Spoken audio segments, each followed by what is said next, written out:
Hello friend, Assalamu alaikum. Adil Afzal here from MFX Studio and welcome to my new series Isometric Room Animation. ये हमारी 8th and last video है। आज हम सीखेंगे some different type of animation जो कि मैंने simple rotation, scale and position को यूज़ करके बनाई है। इससे पिछली वीडियो में हमने कॉटन बॉक्स को बनाना और एनिमेट करना सीखा था। Okay friends, let's get started. मैंने कुछ प्रोडक्ट को प्रैक्टिस के लिए इंपोर्ट किया है। इसमें मैं ये सिखाऊंगा कि कैसे एनिमेशन करने से पहले ओरिजिन पॉइंट को बेस पर सेट करते और क्यों करते हैं। नाउ सबसे पहले मैं इस बॉक्स को सिलेक्ट करूंगा और बेस वाले फेस को सिलेक्ट करके शिफ्ट एस प्रेस करूंगा और कर्सर टू सिलेक्टेड को सिलेक्ट कर दूंगा। इससे हमारा 3D कर्सर इस बेस वाली फेस के सेंटर में आ जाएगा। इसके बाद हम राइट क्लिक करके सेट ओरिजिन में ओरिजिन टू 3D कर्सर को सिलेक्ट कर देंगे, तो इस बॉक्स का ओरिजिन पॉइंट इस बेस पर सेट हो जाएगा। नाउ चेक, अब हम स्केल कर रहे हैं तो ये बॉक्स के बेस से स्केल हो रहा है।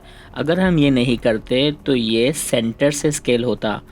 नाउ मैं एक और बॉक्स लेके आपको दिखाता हूँ कि अगर मैं ये नहीं करता तो ये कुछ इस तरह से स्केल होता। आई होप आपको डिफरेंस पता चल गया होगा। नाउ अब इसी तरह मैं इस लैंप मॉडल के ओरिजिन पॉइंट को इसके बेस में सेट करूँगा।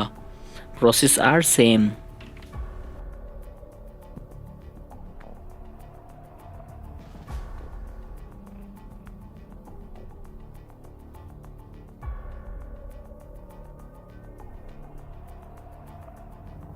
नाउ अब इसी तरह इस बुक के ओरिजिन पॉइंट को बेस सेंटर में सेट करूँगा। बट फर्स्ट चेक गाइस, ये किस तरह से एनिमेट हो रहा है। हमको ये नहीं चाहिए। हम क्या करेंगे, हम बुक के नीचे वाले फेस को सिलेक्ट करेंगे और शिफ्ट एस प्रेस करेंगे और कर्सर टू सिलेक्टेड को सिलेक्ट कर देंगे। इससे हमारा 3D कर्सर इस पॉइंट पर आ जाएगा। देन हम राइट क्लिक करके ओरिजिन को origin to 3D cursor set कर देंगे। Now check guys, it's perfectly scale. Guys, ये करना हमारी एनिमेशन के लिए ज़रूरी है। Now I hope you understand. So now come back to our isometric room animation composition. So origin point set करने के बाद सबसे पहले हम क्या करेंगे, हम इन सब 3D मॉडल को सिलेक्ट करेंगे जिनको हमने एनिमेट करना है।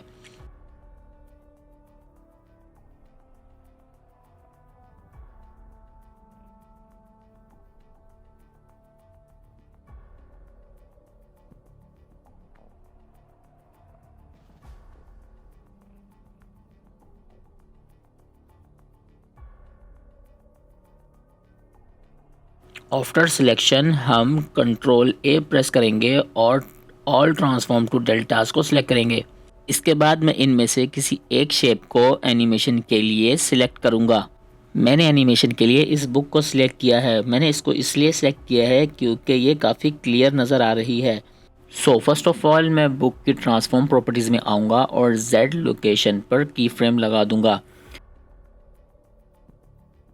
देन आफ्टर फ्यू फ्रेम मैं इस बुक को Z लोकेशन की तरफ मूव करूँगा और की फ्रेम लगा दूँगा। देन कुछ फ्रेम का गैप दूँगा और फर्स्ट वाले की फ्रेम को कॉपी करके आगे पेस्ट कर दूँगा। हमारा प्रोडक्ट एनिमेट होकर वापस अपनी जगह पर आ जाएगा। इसके बाद हम Z रोटेशन पर की फ्रेम लगाएंगे और मार्कर को इस पॉइंट पर सेट करेंगे। गाइस, आप बिल्कुल वैसा ही करना जैसा मैं कर रहा हूँ और Z रोटेशन में 360 राइट कर देंगे और की फ्रेम लगा देंगे। इसके बाद वापस इस पॉइंट पर आएंगे और Z स्केल पर की फ्रेम लगा देंगे। देन कुछ फ्रेम का गैप देंगे और Z स्केल को डिक्रीज कर देंगे और की फ्रेम लगा देंगे। देन कुछ फ्रेम का गैप देंगे और Z स्केल को वापस 1 करके की फ्रेम लगा देंगे।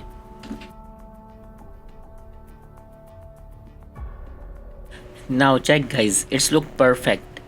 फ्रेंड्स, अब हम एक और विंडो बनाएंगे और इसमें ग्राफ एडिटर मोड को ऑन करेंगे। देन हम ट्रांसफॉर्म का ड्रॉप डाउन में आएंगे और सबको हाइड कर देंगे और Z लोकेशन को अनहाइड कर देंगे। देन जूम करने के लिए हम कीबोर्ड में होम बटन को प्रेस करेंगे। देन हम इन की फ्रेम्स को सिलेक्ट करेंगे और राइट क्लिक करके इंटरपोलेशन मोड में आएंगे और क्यूबिक को सिलेक्ट करेंगे। देन लेफ्ट साइड वाले दोनों की फ्रेम को सिलेक्ट करेंगे और ईजिंग टैब में आएंगे और ईज आउट को सिलेक्ट कर देंगे। देन राइट साइड वाले दोनों की फ्रेम को सिलेक्ट करेंगे और ईजिंग टैब में ईज इन सेट कर देंगे। इसके बाद हम Z लोकेशन को हाइड करके Z रोटेशन को अनहाइड कर देंगे। जूम के लिए होम बटन प्रेस करेंगे। देन इन दोनों की फ्रेम को सिलेक्ट करेंगे और इंटरपोलेशन मोड में क्यूबिक को सिलेक्ट करेंगे और ईजिंग टाइप में ईज आउट को सिलेक्ट कर देंगे। देन हम Z स्केल को अनहाइड करेंगे, जूम करेंगे और इंटरपोलेशन को क्यूबिक कर देंगे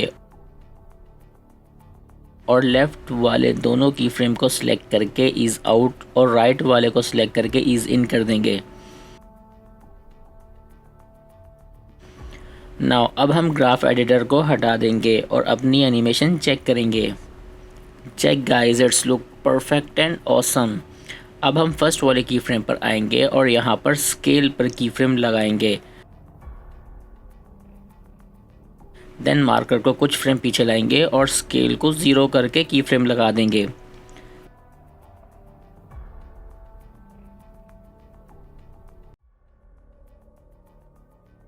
Now check guys, animation looks so smooth and it's looks so perfect.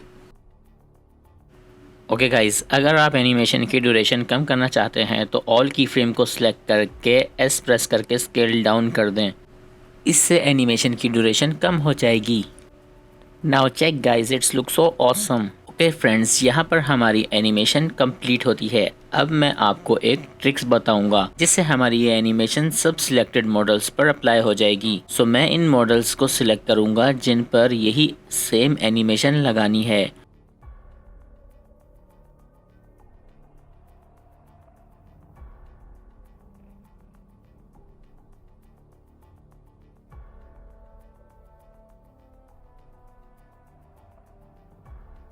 और एंड में बुक को सिलेक्ट करूंगा। देन कंट्रोल L प्रेस करके लिंक एनिमेशन डाटा को सिलेक्ट करेंगे। नाउ चेक गाइस, हमारी एनिमेशन सब पर अप्लाई हो गई है। It's look awesome. नाउ यहाँ हमें एक प्रॉब्लम फेस करने को मिल रही है। हमारे जो क्वेश्चन मॉडल हैं ये रॉन्ग वे में स्केल हो रहे हैं। सो हम इनकी एनिमेशन में से स्केल एनिमेशन को निकाल देंगे, पर पहले हम इस क्वेश्चन को लिंक से हटाएंगे। सो हम क्वेश्चन को सिलेक्ट करेंगे, ऑब्जेक्ट मेन्यू में आएंगे, देन रिलेशन में, फिर make single user, then object animation को सिलेक्ट कर देंगे। इससे रिलेशन से हट जाएगा। फिर हम ग्राफ एडिटर में आएंगे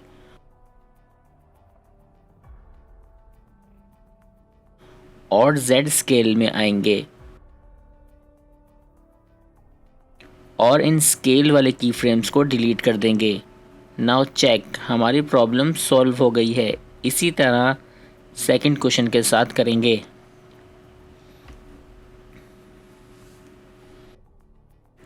okay friends, now check, it's look so professional and awesome. Now friends, over isometric room animation series is completed. उम्मीद है कि आपको मेरी ये आइसोमेट्रिक रूम एनिमेशन सीरीज़ अच्छी लगी होगी और आपको बहुत कुछ सीखने को मिला होगा। Just remember one thing friends, I just give you the idea. अभी आपके पैशन और एफर्ट के ऊपर डिपेंड करता है कि आप इस सीरीज़ से सीखकर और ज़्यादा एफर्ट लगाकर और आई कैचिंग एनिमेशन बना सकते हैं। It's totally up to your interest. Now it's time to say goodbye, take care and Allah Hafiz. Do like, share and subscribe.